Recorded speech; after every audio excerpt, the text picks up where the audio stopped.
Hi, I'm Nikki from Teaching Autism, and welcome to the Autism and Special Education Community Podcast. Are you an autism or special education professional? Are you a teacher or therapist looking for support and new ideas? You may even be a parent, family member, or carer. This podcast is perfect to help you find out more information, support, and get some of your questions answered. Hi everyone, and welcome to another episode on our Teaching Autism and Special Education Community podcast. I have had a lot of you reach out to me over the last couple of weeks asking similar questions, and this is what information you should be giving to general education teachers at the start of the year. So instead of always replying to individual emails, I thought this may be a problem that a lot of you are wondering about this summer. So I decided to devote a podcast episode on this particular subject to help you guys out. And I thought, what better time to release it than right now when we're all planning and thinking about the new school year. So before I dive into sharing some of my best tips for this, I wanted to remind you all that it's really important to bear in mind all teachers are different. So some may have different levels of experience. And this could be where they've never had a child with special education needs in the classroom. And it could be the other level where they've had a child with special education needs every year in their general education teacher career. Some teachers may expect more support from you than others do. And it's always best to form good relationships with your general education teachers because this helps you to be more approachable and supportive as well. And all of this will ensure the best possible outcome for your students. And throughout this podcast episode, you're probably going to hear me talk a lot about the importance of relationships. So without further ado, here are my top tips for what you should be giving to your general education teachers at the start of the school year. So number 1, I recommend giving your general education teachers a copy of every child's IEP and have them sign for it. So this gives you the evidence that you've passed over this data to them, and when, make sure you date it. That's really important. I also like to give an IEP snapshot. So this is a one-page quicker look for them so they can quickly and easily see what targets each child is working on. It can be very overwhelming for general education teachers to be working on IEPs, especially if they have a few children with them. And this will be looking at different targets, and this can all be on top of what other students they have in their classroom. By having an IEP snapshot, you're giving them a quicker and easier way to access all this information on just one page. You can also give both paper and electronic copies too. That way, if the teacher mislays the paper copy, they have a digital copy as a backup as well. Number 2, so I like to personally meet with the teacher to go over accommodations and how to collect data for IEP goals as well. And this can help you with forming that good relationship with the teachers too. Support your general education teachers because if they feel supported by you, they're going to cooperate more throughout the year. And I think it's important to remember that we get a lot of training and experience in our field, especially with IEPs, accommodations, and data collection. But this can be very new to a lot of general education teachers, and it can kind of set them into panic mode. By meeting with them personally and going over the accommodations and how to collect data and different strategies to use, you can ensure that everything is being followed and completed appropriately and how you need it to be completed. You can also help support the general education teacher and answer any questions that they may have and show that you're there as a support system for them as well. Number 3, I also like to provide a little student profile page. So this is just a one page of information and it includes things about the student.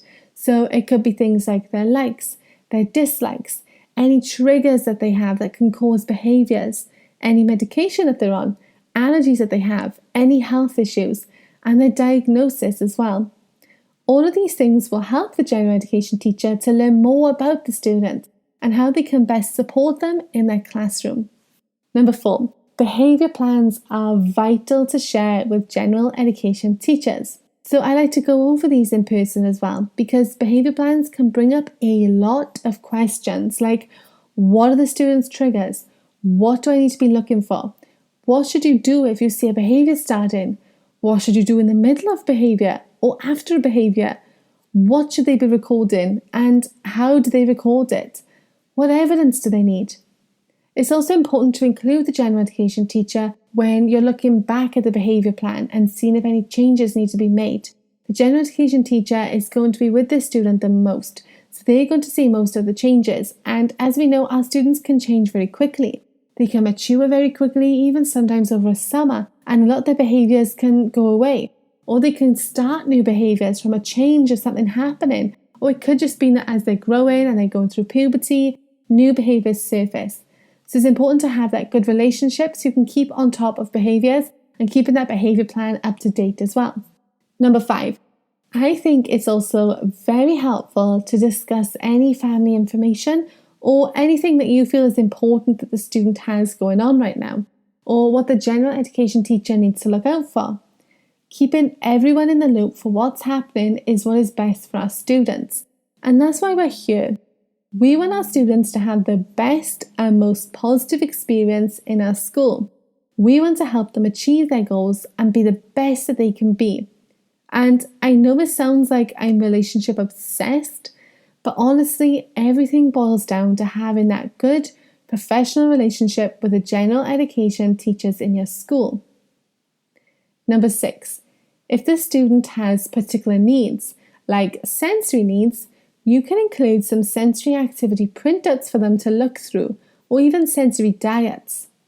That way you're giving the general education teacher easy access to information and activities that can have a positive effect on your students' learning experience. So I would have a folder of best information for a range of different situations and experiences, and I would email or pass over this folder to the general education teachers. This will help ensure that they're providing the best learning opportunities and experiences for the students.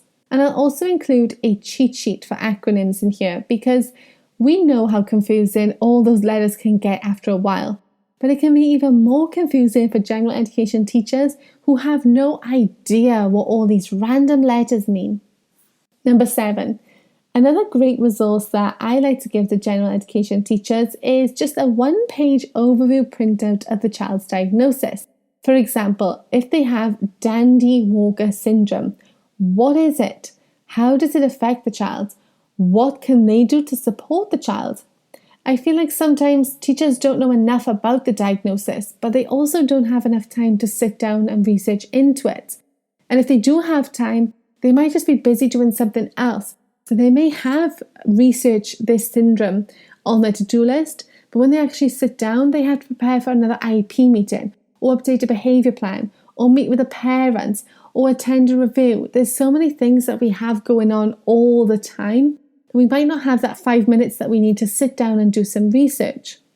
But if we print out information for them about this diagnosis, it's there for them ready to look through when they have a spare few minutes. And what I do is I just have a folder on my computer that's called diagnosis information. And inside this folder are lots of subfolders about the different diagnoses that some of our students have. And in here is the information. So I do all that work once, and then I have all that information there for the future. So it's really easy for me to just email or print out that information and hand it over.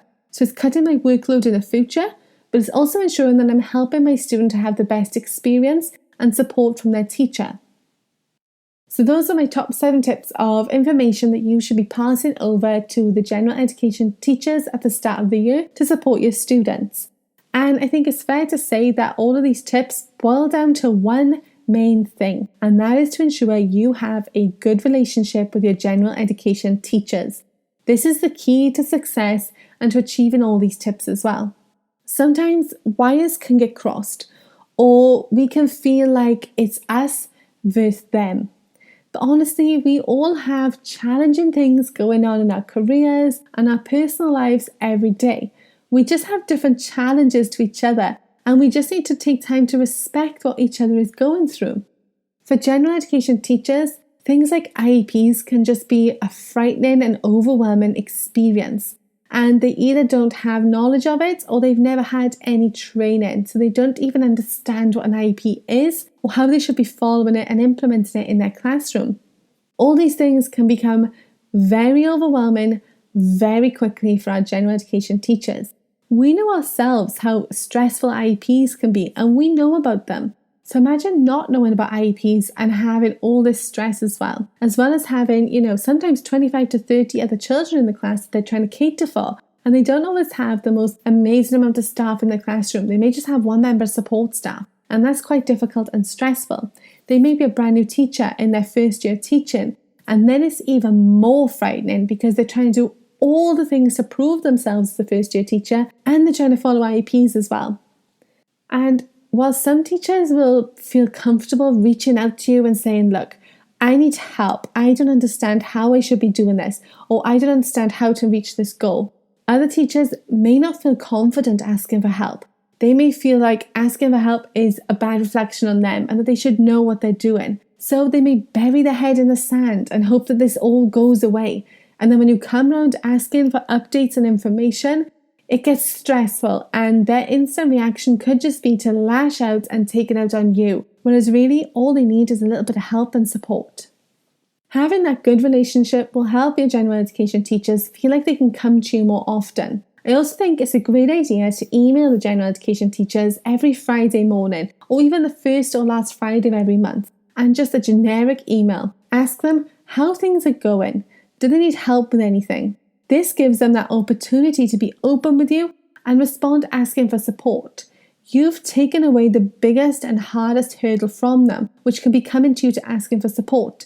Because you've jumped that hurdle instead. You've gone to them, you've asked them, and you've offered your services to them. And this can be easier sometimes for them to reach out when you've already reached out to them first.